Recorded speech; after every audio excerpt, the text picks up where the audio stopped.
لا علم لنا إلا ما علمتنا إنك أنت العليم الحكيم رب اشرح لي صدري ويسر لي أمري واحلل عقدة من لساني يفقهوا قولي آمين آمين أما بعد. Bismillahirrahmanirrahim. Radhiyallahu ta'ala ankum. Qala ba'dul arifin inna nabiyya sallallahu alaihi wasallam lamma urija bihi ila samai lamma wasala al-hadrata wa khataba maulahu wa khataba rabbah kama tasma'una biha fi qissatil mi'raj. Ahabba an-nabiyyu sallallahu alaihi wasallam alla yakhruja min tilka al-hadrah lima wajadahu min laddatil musyahadah. وقال له ربه الحالة التي شهدتها الآن أجعلها لك في الصلاة ولهذا كان يقول أرحنا بها يا بلال وجعلت قرة عيني في الصلاة. وقال صلى الله عليه وسلم ما افترض الله على خلقه أحب إليه من الصلاة ولو كان شيء أحب إليه من الصلاة لتعبد به الملائكة فمنهم راكع ومنهم ساجد وقائم وقائد. وعن أبي هريرة رضي الله عنه قال سمعت رسول الله صلى الله عليه وسلم يقول أرأيتم لو أن نهرا بباب أحدكم يغتسل منه كل يوم 5 مرات هل يبقى من درانه شيء؟ قالوا لا يبقى من درانه شيء. قال فذلك مثل الصلوات ال5 يمحو الله بهن الخطايا. Dikatakan di dalam salah satu kalam Habib Alwi bin Syahad bahwasanya orang-orang soleh, sebagian orang soleh mereka mengatakan tatkala Rasulullah Shallallahu Alaihi Wasallam beliau dimi'rajkan naik ke langit bertemu dengan Allah Subhanahu Wa Taala, maka tatkala Rasul sampai ada di langit dan beliau melihat langsung zatnya Allah Taala dan beliau mukhatabah berbicara kepada Allah Subhanahu Wa Taala sebagaimana yang sering kita dengar di dalam kisah Mi'raj Rasul. Ketika itu Nabi Shallallahu Alaihi Wasallam sangat sekali ingin sekali untuk tidak keluar dari hadapan Allah Taala, karena merasakan nikmat bermunajat berhadapan langsung kepada Allah Subhanahu Wa Taala. Beliau rasakan nikmatnya, beliau rasakan lezatnya ketika melihat langsung zatnya Allah Taala dan bermunajat kepada Allah Taala. Nabi sebenarnya kepingin terus ada di hadapan Allah, tidak kepingin diturunkan lagi ke bumi. Maka ketika itu Allah Ta'ala berkata kepada Rasulullah, wahai Muhammad, aku tahu kalau kamu ini kepingin keadaan kamu sekarang ini terus ada pada kamu. Aku tahu kalau kamu kepingin selalu melihat kepada aku dan merasakan lezatnya bermunajat kepada aku. Maka ketika itu Allah Ta'ala mengatakan, keadaan seperti ini akan aku jadikan ada di dalam sholatmu. Lezatnya kamu sekarang ini berhadapan dengan aku, lezatnya kamu ini sekarang bermunajat kepada aku akan aku jadikan ada di dalam sholat kamu, kata Allah Subhanahu Wa Taala. Maka semenjak itu Rasul itu kalau mengerjakan sholat merasakan lezat yang sangat luar biasa. Semenjak kejadian itu Allah Taala katakan, lezatnya kamu melihat aku bermunajat kepada aku jadikan di dalam sholat kamu. Semenjak Allah Taala katakan itu, setiap kali Nabi mengerjakan sholat beliau merasakan lezatnya sebagaimana beliau langsung berhadapan kepada Allah Subhanahu Wa Taala. Banyak sekali Nabi mengatakan tatkala bertemu dengan Sayyidina Bilal bin Rabah, Nabi katakan arihna ya Bilal, arihna biha ya Bilal. Wahai Bilal, senangkan aku dengan sholat. Wahai Bilal, senangkan aku dengan sholat ya Bilal. Maksudnya Sayyidina Bilal bin Rabah ini kan adalah muadzinnya Nabi. Nabi itu kalau sudah dengar Bilal bin Rabah beliau adzan, maka itu perasaan beliau senang sekali. Setiap kali ketemu Bilal bin Rabah dalam keadaan Nabi ini kepingin untuk mengerjakan sholat, Nabi katakan arihna, wahai Bilal, senangkan aku. Dengan cara apa menyenangkannya? Dengan suara adzannya Bilal itu menjadikan hati Nabi SAW beliau gembira dan senang karena merasakan lezatnya ketika di dalam sholat seperti beliau bermunajat langsung kepada Allah Subhanahu Wa Taala. Dan Nabi juga pernah bilang di dalam salah satu sabdanya, waju'ilat qurratu aini fi shalah. Allah Ta'ala jadikan penyejuk mataku itu terletak di dalam sholatku, kata Rasulullah. Allah Ta'ala jadikan penyejuk mataku itu di dalam sholatku. Apa maksud daripada penyejuk mata? Kalau kita ikhwan yang dimuliakan Allah Subhanahu Wa Ta'ala, kita ini kalau dalam keadaan sumpah, mungkin ada suatu pandangan yang kalau kita mandang sumpahnya kita hilang. Misal melihat wajahnya istri, atau misal ngelihat wajahnya orang tua, atau misal ngelihat wajahnya seorang guru. Ya, ini Nabi SAW dijadikan penyejuk matanya itu terletak ketika beliau di dalam sholat. Jadi setiap kali Nabi itu kalau misalnya didatangi rasa sumpah, beliau kerjakan sholat itu sumpahnya hilang. Wajulat qurratu aini fi sholah, kata Rasulullah SAW. Kemudian dikatakan juga, wahai ikhwan yang dimuliakan Allah, Nabi SAW beliau pernah bersabda, tidak ada suatu ibadah yang wajib, tidak ada suatu ibadah yang wajib, yang Allah wajibkan kepada makhluknya, yang lebih Allah cintai daripada sholat. Tidak ada ibadah wajib yang Allah wajibkan kepada makhluknya yang lebih dicintai sama Allah Ta'ala daripada sholat ini. Tidak ada. Yang wajib, yang paling dicintai sama Allah, yaitu adalah sholat. Nabi katakan, andai kata ada suatu yang wajib yang lebih dicintai sama Allah Ta'ala lebih daripada sholat, maka niscaya para malaikat itu mengerjakan ibadah tersebut. Tapi ternyata tidak ada. Yang wajib yang paling dicintai sama Allah Ta'ala itu sholat. Maka di antara malaikat itu ada di antara mereka yang raki, ada di antara mereka malaikat itu yang ruku, ada di antara malaikat itu yang sujud, ada di antara malaikat itu yang ghaim, berdiri di dalam sholat, ada juga yang qaid, duduk di dalam sholat. Ini andai kata ada ibadah yang paling dicintai sama Allah Ta'ala lebih dari sholat, pasti malaikat ngambil ibadah tersebut. Tapi ternyata nggak ada. Ibadah yang paling dicintai sama Allah ya sholat ini. Makanya para malaikat itu ada di antara mereka yang mengerjakan sholat, ada yang mereka ruku, ada yang mereka sujud, ada yang mereka berdiri dalam sholat, ada yang mereka sedang mengerjakan at-tahiyat, duduk di dalam sholat. Andai kata ada ibadah yang lebih dicintai Allah Ta'ala lebih dari sholat, maka niscaya para malaikat itu pasti mengerjakan daripada ibadah tersebut. Tapi ternyata tidak ada. Ibadah yang paling dicintai sama Allah Ta'ala yaitu adalah sholat. Maka sangat rugi ikhwani dimuliakan Allah kalau ada orang dia menyibukkan perbuatan baik tapi sholatnya disepelekan sama dia. Dia suka sedekah, ya, dia suka berderma dia ini, ya. Atau dia misalnya suka bangun masjid, dia suka nyumbang panti asuhan, dia suka pergi haji, dia suka pergi umroh, suka bangun masjid, tapi perkara sholat dia teledor dalam perkara sholat. Ini orang-orang yang rugi. Jangan dikira bangun masjid itu lebih afdal daripada sholat.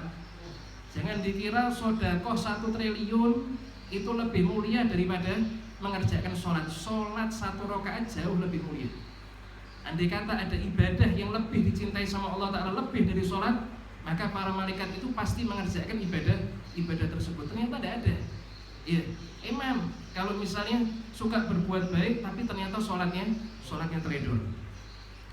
Kemudian dikatakan juga di dalam sabdanya Nabi SAW bahwasanya Nabi pernah mengatakan, ara'aitum law anna nahran bi babi ahadikum yaghtasilu minhu kulla yawm 5 marrat.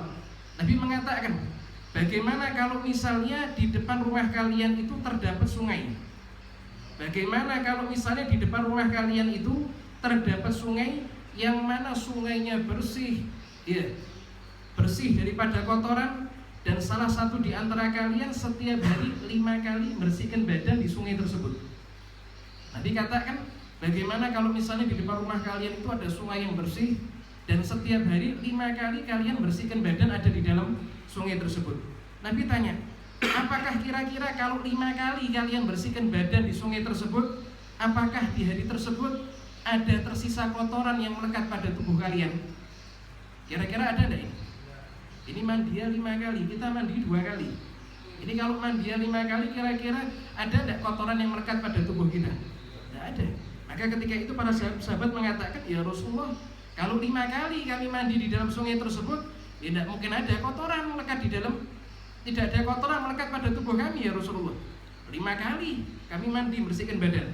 Maka ketika itu Nabi mengatakan, fadzalika mathalus shalawatil khamsi yamhullahu bihinnal khotoya. Nah, begitu juga yang namanya sholat 5 waktu. Kata Rasul, begitu juga yang namanya sholat 5 waktu. Dengan 5 waktu itu Allah Ta'ala melebur semua kesalahan-kesalahan kalian. Dengan 5 waktu tersebut Allah Ta'ala melebur seluruh kesalahan-kesalahan kalian sebagaimana kalau kita punya badan kotor, kemudian kita mandi 5 kali dalam 1 hari, tidak tersisa sama sekali.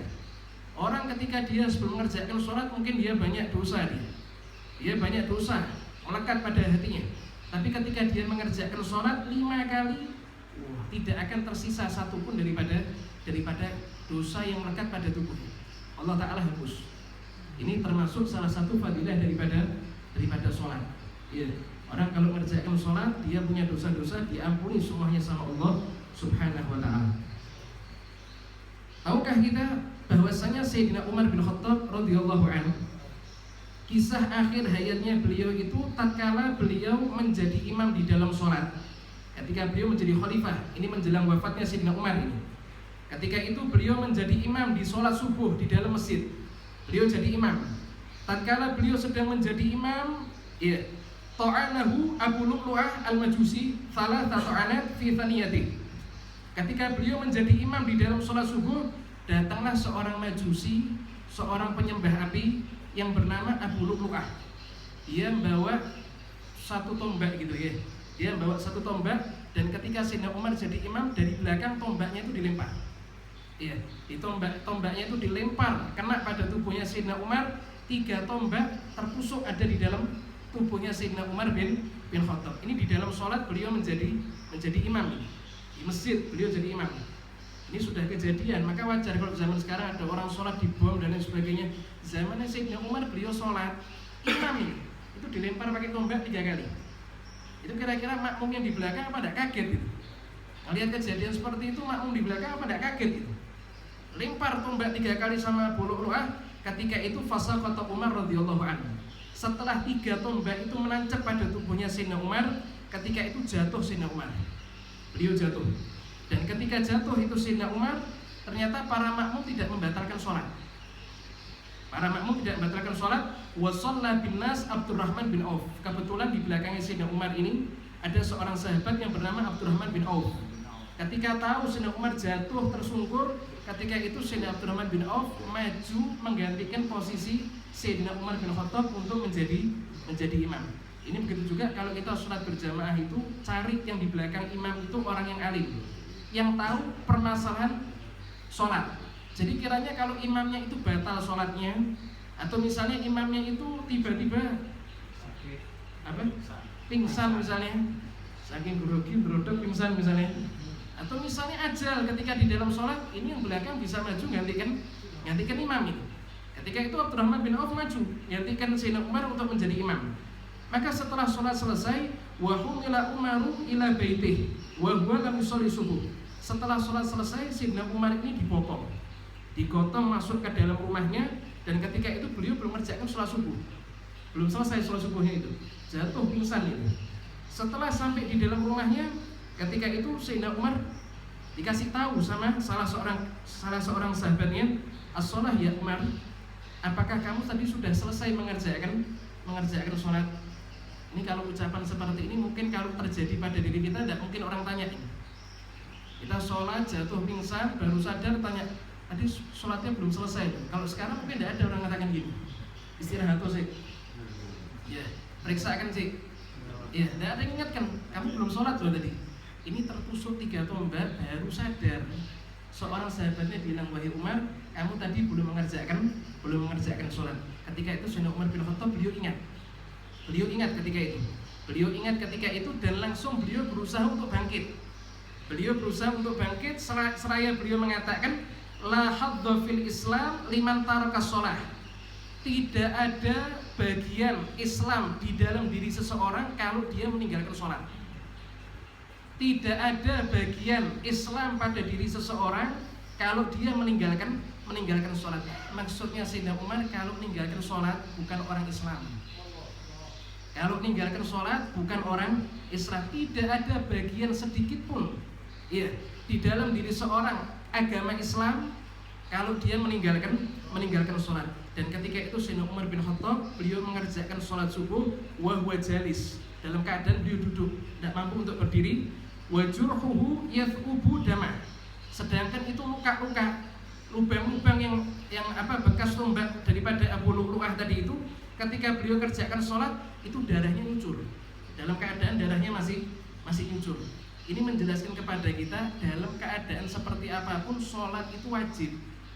Ya, dalam keadaan seperti apapun, walaupun dalam keadaan luka parah, ini Sayyidina Umar bin Khattab, ya, beliau usahakan sholat itu darahnya nyucur dari 3 lubang bekas tombaknya tadi itu menyucur darah yang deras, tapi tetap beliau kerjakan sholat sampai selang berapa saat ternyata ini luka mengantarkan beliau sampai datangnya ajal. Ya, mengantarkan beliau sampai datangnya ajal. Beliau katakan tidak ada bagian Islam pada diri seseorang kalau dia meninggalkan sholat. Maksudnya kalau meninggalkan sholat bukan tergolong golongan umat Islam, bukan tergolong golongan orang-orang Islam. Hati-hati, ini tidak sembarangan. Ya, perkara seperti ini bukan sembarangan. Jangan remehkan yang namanya sholat. Allah sholat subuh ini. Ya, sholat subuh banyak orang yang meninggalkan. Tidur misalnya, saya tidur saya ini. Nah, tidur kan udurnya sholat ini. Nah, tapi kamu ini udur terus masalahnya ini.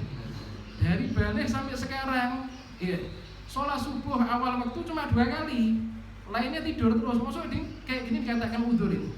Ini bahaya loh, ikhwan yang dimuliakan Allah. Sholat jangan disepelekan ini. Sholat itu hubungan kita dengan Allah Ta'ala. Kalau kita tidak sholat berarti kita mutus hubungan kepada Allah Subhanahu Wa Ta'ala. Kalau mutus hubungan kepada Allah Ta'ala, cari Tuhan selain Allah Ta'ala. Ya, cari Tuhan selain Allah Ta'ala. Waliyadzubillah min dalik. Hati-hati perkara sholat ini. Kemudian Nabi SAW beliau pernah bersabda, awwalu ma yuhasabu bihil abdu yawmal qiyamah as-shalah. Fa in shalahat shalaha sa'iru amalih, wa in fasadat fasada sa'iru amalih.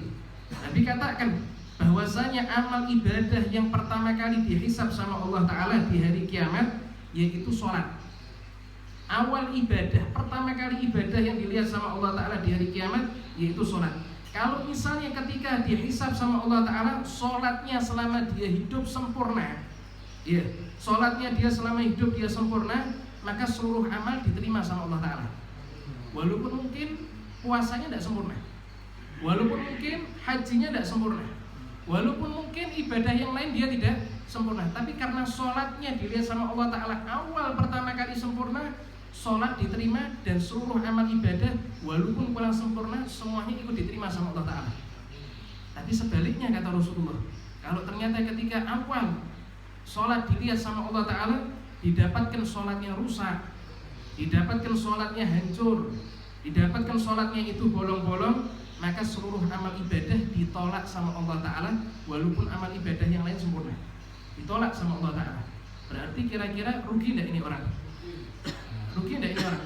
Dia sudah berusaha hablum minan nas, dia sudah berusaha sedekah, dia sudah berusaha ini dan lain sebagainya, ternyata sholatnya bolong. Itu semua sia-sia di hadapan Allah Subhanahu Wa Ta'ala.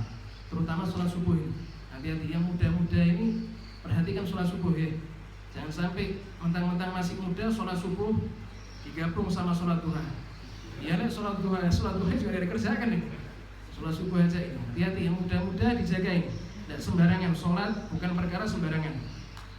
Ini dikatakan orang diperbolehkan meninggalkan sholat. Kalau sakit tetap dia wajib sholat.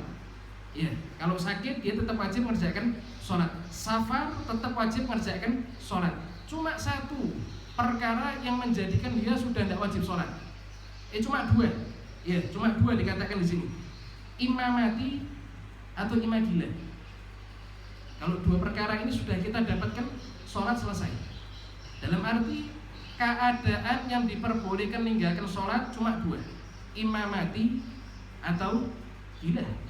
Kalau 2 ini tidak termasuk, kita berarti wajib mengerjakan sholat walaupun keadaannya seperti apapun. Walaupun keadaannya seperti apapun, kalau tidak mewajib sholat, gila saja. Imamati atau gila. Nah ini, selain itu tetap wajib sholat. Semenjak akal ada di dalam pikiran kita masih ada akal, maksudnya semenjak dia sudah balik tetap wajib mengerjakan sholat. Walaupun dalam keadaan perang. Walaupun dalam keadaan perang, ini orang perang berhadapan dengan orang-orang kafir siap untuk menebas dia, tetap kalau sudah waktunya sholat wajib sholat. Tidak ada, wah ini dalam keadaan perang, nanti sholatnya nanti aja lah 2 bulan lagi kalau sudah selesai perangnya misalnya. Nggak ada. Walaupun dalam keadaan perang, walaupun dalam keadaan diinfus ada di atas tempat tidur, walaupun dalam keadaan stroke misalnya, tetap wajib mengerjakan sholat, cuma semampunya kan gitu. Ini sudah dijelaskan di dalam syariat fikih. Ya, kalau tidak mampu berdiri duduk boleh, tidak mampu duduk boleh dia berbaring, tidak mampu berbaring dia boleh terlentang, tidak mampu untuk terlentang maka dia sholatnya dalam hati. Ini kan ada aturannya ini. Iya, tidak ada. Jadi istilahnya tidak ada udzur untuk meninggalkan sholat. Sampai para salafnya kita itu mengatakan kalau ketika sakit itu lebih lagi mengerjakan sholat. Kalau ketika sedang dikasih musibah sakit sama Allah Ta'ala, ini sebetulnya harus lebih semangat mengerjakan sholat. Bukannya sakit di atas tempat tidur, diinfus akhirnya malas untuk mengerjakan sholat. Ini kebalik, sebetulnya lebih semangat lagi. Kenapa? Yang ngasih kesembuhan siapa ya? Allah. Dan sholat ini kepada siapa?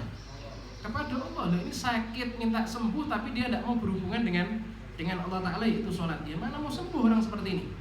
Justru kalau sakit di atas kasur lebih semangat untuk mengerjakan sholat.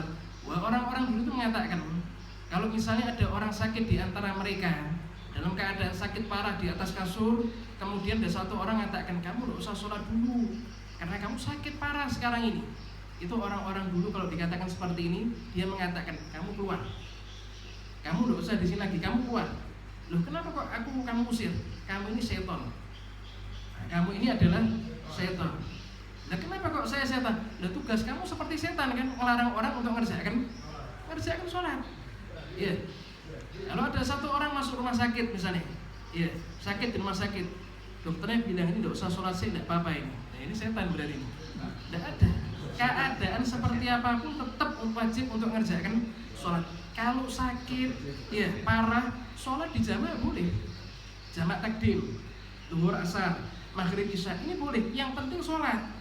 Jangan sampai tidak mengerjakan sholat. Hati-hati. Waliyadzubillah min dzalik. Ternyata itu sakit akhir hayatnya dia.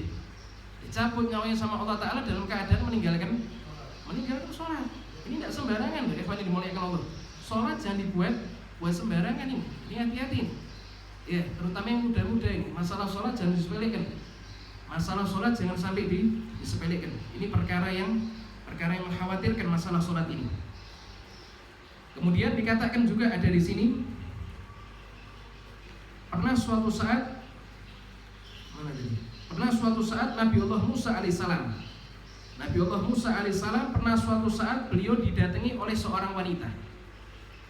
Itu wanita bilang kepada Nabi Musa, wahai Nabi Musa, adnabtu dzamban adiman. Nabi Musa, aku ini seorang wanita yang baru saja aku mengerjakan dosa yang sangat besar. Wahai Nabi Musa alaihissalam. Wa qad tubtu ilallahi ta'ala, dan aku sekarang bertobat kepada Allah Ta'ala. Mintakan kepada Allah Ta'ala supaya Allah itu mengampuni dosa-dosaku dan menerima tobatku. Kata wanita tadi. Nabi Musa ini penasaran, emang dosanya perempuan ini apa ini? Ketika itu Nabi Musa tanya, wa ma dzambuki? Wahai seorang wanita, kamu mengatakan telah mengerjakan dosa yang besar dan kamu minta kepada aku supaya aku mintakan kepada Allah agar Allah mengampuni kamu. Emang dosa yang kamu kerjakan itu dosa apa, wahai wanita? Coba perhatikan. Ketika itu wanita tersebut mengatakan, wahai Nabi Musa, zina itu, aku pernah berzina kemarin. Dahulu kala aku berzina. Wa waladtu waladan wa qataltuh. Setelah aku berzina, ternyata aku hamil. Di luar nikah dengan zinanya tadi itu. Setelah aku hamil, saat 9 bulan aku hamil, aku melahirkan. Setelah aku melahirkan, aku bunuh itu anak. Karena aku malu. Aku malu dilihat sama orang, ternyata aku orang yang berzina ini. Aku pernah berzina dan aku hamil ada di luar pernikahan. Setelah lahir itu anak, lekas aku bunuh, wahai Nabi Musa. Maka ketika itu Nabi Musa kaget. Ini kelewat batas dosanya ini. Sudah zina, ya.